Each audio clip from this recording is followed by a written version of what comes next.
My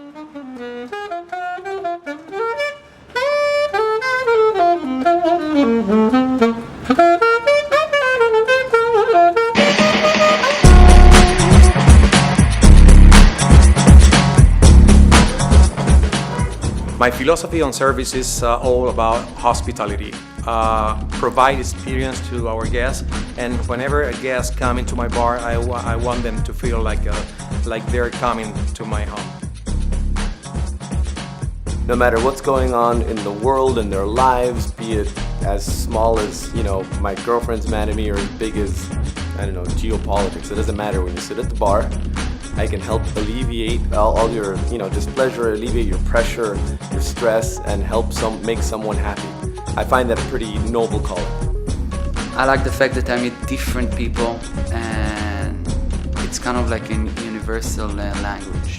I can make an old-fashioned to a guy from Japan, or to a guy from San Francisco, or to someone from Greece. If it's the right old-fashioned, they're all going to be on the same point, and they're all going to love it. I have a theatrical background, and I really found my comfort zone in being on a stage. Because really, when you're behind the bar, you are on the stage, and you're performing, and you're entertaining people. And so that's by far my favorite element. So I love the immediacy of bartending. I love that somebody sits in front of me and I make them a drink and I can see instantly whether they like it or they don't like it. And I also like the mental challenge of bartending and the different topics you talk about with every different person all day, every day. When you go out and you socialize, people remember their experience because of the people that they were with and because of their environment, and a lot of times that environment is the bartender, and that's what you walk away from. And when you have a great night and you have memories of that night, a lot of it has to do with that person that made it great for you. You're kind of like a controller in an orchestra. You control the room and you see instant gratification through cocktails, through interaction with guests, people meeting each other. So it's that feeling you see people interacting with each other. That's really special for the bartending profession. I think it's great.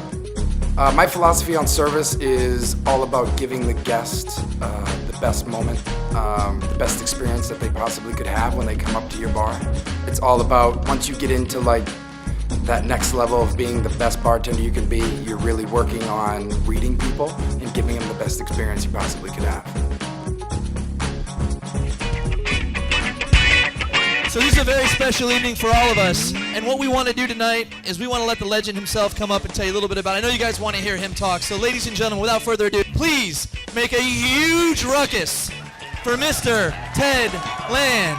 Ladies and gentlemen, it is a pleasure and a treat to be here. As an actor, you just try to do your best. You don't know if it's going to... Actually, meeting Isaac from Love Boat is a pretty big deal tonight. Isaac epitomizes probably the single most important thing about bartending, and that's happiness. He's always got a smile on his face. He's always making people happy, and that's what you remember about him. It's a pleasure. That great theme song that gets stuck in your head for weeks and weeks and weeks, and Isaac and his intro and the jacket and the pointing fingers. Well, Isaac represents like a real professional bartender should be. Very polite, very friendly with people, always making people happy.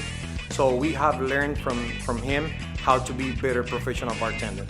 Isaac from the Love Boat, the first bartender I ever saw. Big smile, the points. He was the man. We had to look into the lens, much like I'm doing right now. And the producer said, I want you to look into the lens and smile. And I said, why? And he said, because you're getting a paycheck. Right. It is that time. The 2012 U.S. National DISARONNO Mixing Star Champion from Miami, Florida, Mr. Julio Cabrera. If someone comes in and they're in a bad mood, then the art of the mixologist is to say, hey buddy, how you doing? Here, have a little Tia Maria. Let's talk about it. DISARONNO has just always been there. It's like a staple, it's classic.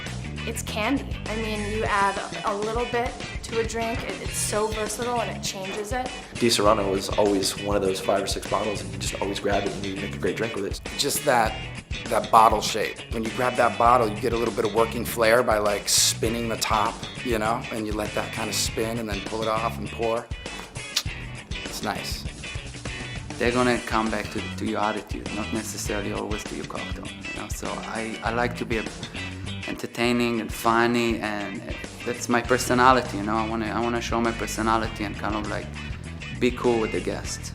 Most bartenders had to be charming. At least that's what I thought, and that's what I felt. Because how else are you going to get someone to sit down and have a drink of, say, The Godfather or any kind of DISARONNO drink? So there's a certain art to this. There's an art to being a bartender or a mixologist, and there's an art to being an actor.